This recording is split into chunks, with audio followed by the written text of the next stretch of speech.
Južnoamerička država Ekvador mora platiti 2,3 milijarde dolara američkoj naftnoj korporaciji Occidental Petroleum, zato što je zabranila vađenje nafte na svom teritoriju zbog navodnih poslovnih makinacija.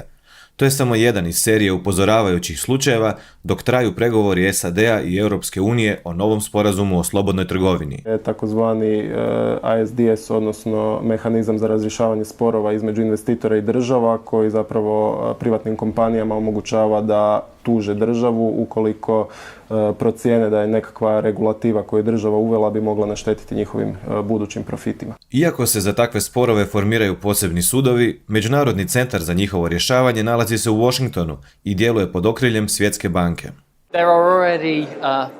U svijetu postoji već nekoliko tisuća takvih sporazuma. Velika Britanija ih je sklopila preko 90. Tuženi smo samo 2 puta i nikada nismo izgubili na sudu. Hrvatska već ima sporazum o investicijama s SAD-om.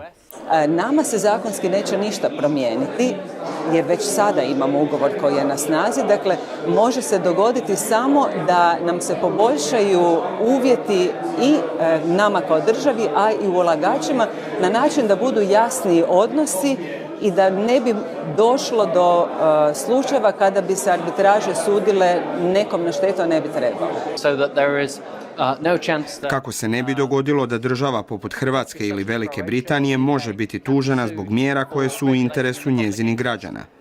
I kako bi se osigurala ravnoteža između prava vlada, ali i prava stranih ulagača, da ne budu nepravedno diskriminirani samo zato što su strani ulagači. Tako govore zastupnici sporazuma. Ali britanski Independent piše da su američke kompanije u zadnjih 15 godina diljem svijeta podnijele oko 130 sličnih tužbi i na njima zaradile puste milijarde. Ovdje se ne radi samo o američkim korporacijama, već o globalnom principu da moćne poslovne strukture mogu sudski udarati po suverenim državama. 2013. godine u procesu je bilo preko 50-ak sporova. Jedan od njih je, recimo, mogu navesti primjer švedske kompanije koja tuži Saveznu Republiku Njemačku za izgubljenu dobit zbog toga što je Savezna Republika Njemačka nakon katastrofe nuklearne elektrane u Fukushimi u Japanu zabranila djelovanje, odnosno rad svojih nuklearnih elektrana.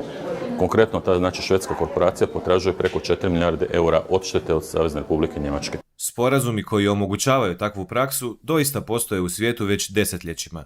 Zemlje liberalnog kapitalizma pomoću njih su se nastojale osigurati u poslovanju s čudljivim autoritarnim režimima.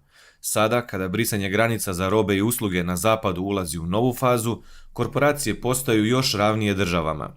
Mogli smo zaraditi, ali nismo. Logika je koju pokušavaju nametnuti korporacije, pa bismo im njihove neostvarene profite trebali platiti mi, građani nepoćudnih država.